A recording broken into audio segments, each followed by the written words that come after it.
बिस्मिल्लाहिर्रहमानिर्रहीम। अस्सलाम वालेकुम। This is Mohammad Abdullah.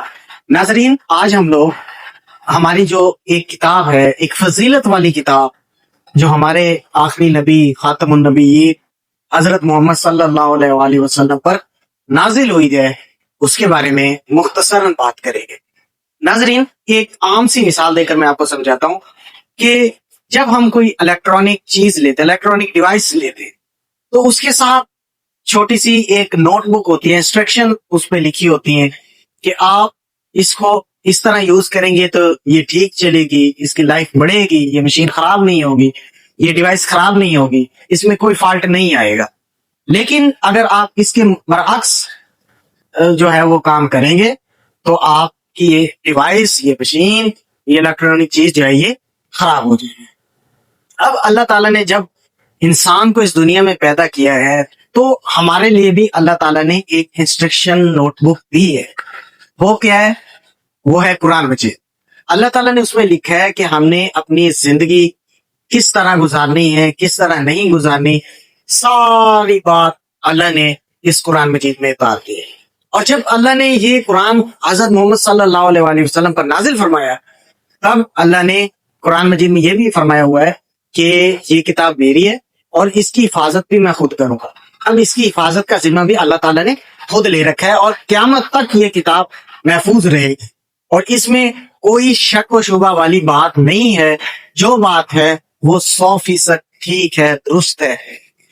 एक छोटा सा वाकया है इसके फजाइल के मुतालिक कि एक उस्ताद और एक शागिर्द थे, वो रोजाना एक दूसरे को 10-10 पारे सबक सुनाया करते थे।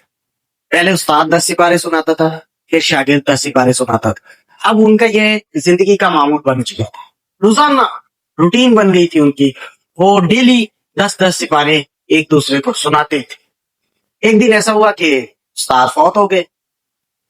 गम के चंद दिन गुजरे, शागिर्द ने सोचा कि उस्ताद फौत हुआ है, उस्ताद कब्र में गया है, मैं तो नहीं गया, मैं तो जिंदा हूं, वो नहीं पढ़ सकते, मैं तो पढ़ सकता हूं ना।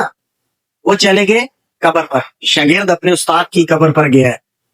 वहां पर जाकर उसने 10 सिपारे शुरू किए, औज़ बिल्लाह बिस्मिल्लाह से लेकर जब उसने आखिरी अल्फाज खत्म किए, सदक़ल्लाहुल अज़ीम, कहा है कब्र पर, तो उस उस्ताद की कब्र से कुरान मजीद पढ़ने की आवाज आनी शुरू हो गई। यानी अल्लाह की ऐसे इस कुरान से मुअज्जज़ात साबित हुए।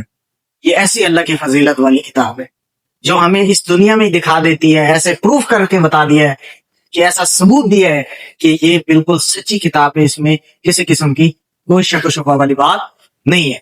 लेकिन मौजूदा वक्त में हमारे सवाल की सबसे बड़ी वजह कुरान मजीद से दूरी है। हम लोग मस्जिदों में जाते हैं, कुरान मजीद को चूमते हैं लेकिन पढ़ते नहीं है। उसका जो तबर्रकात है वो हम हासिल नहीं करते।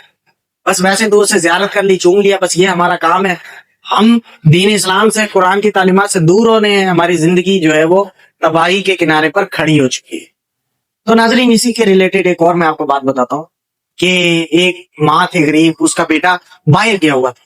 वो वहां से खत भेजता था। खत के अंदर जो है वो लिखा होता है जिस तरह माँ, अब माँ को तो पढ़ना नहीं आता था। माँ क्या करती थी, चूमती, मेरे बेटे का खत आया, चूम कर रख लेती। वहां फौत हो गई, बेटा बाहर से आया, उसने देखा कि खत तो वैसे पड़े। अब जब उसने खतों को खोला तो उसे तो पता था चेक था, देखा चेक वैसे के वैसे पड़े हुए, उसने पैसे ही नहीं निकलवा। यानी कि माँ को पता होता तो वो चेक निकाल लेती। हम उसी तरह हम कुरान मजीद की जो फजाइल है वो मालूम नहीं करते, वैसे चूम कर रख देते, पढ़ते ही नहीं है, अंदर से खोल के नहीं देखा कि इसके अंदर है क्या। तो हमारी मिसाल भी उस बुढ़िया की तरह इस वक्त हो चुकी है। हमारी तबाही की सबसे बड़ी वजूहात इस कुरान मजीद से पूरी है। तो नाज़रीन, ये चंद बातें थी जो मैंने आज आपसे डिस्कस की है, मुख्तसरन बात। उम्मीद है आपको ये बातें अच्छी लगी होंगी। आप जिंदगी अच्छी गुजारना चाहते हैं तो कुरान मजीद को फॉलो करें, उसको डेली पढ़ें, सुबह नमाज के फौरन बाद डेली पढ़ें, ताकि अल्लाह ताला उसके तबरक़ात से हमको मुस्तफ़ीद कर सके। उम्मीद है मेरी वीडियो आपको ये अच्छी लगी होगी। तो आपने इसको सवाब की नीयत से शेयर भी करना है ताकि दूसरे लोग भी फायदा हासिल कर सकें। बहुत शुक्रिया।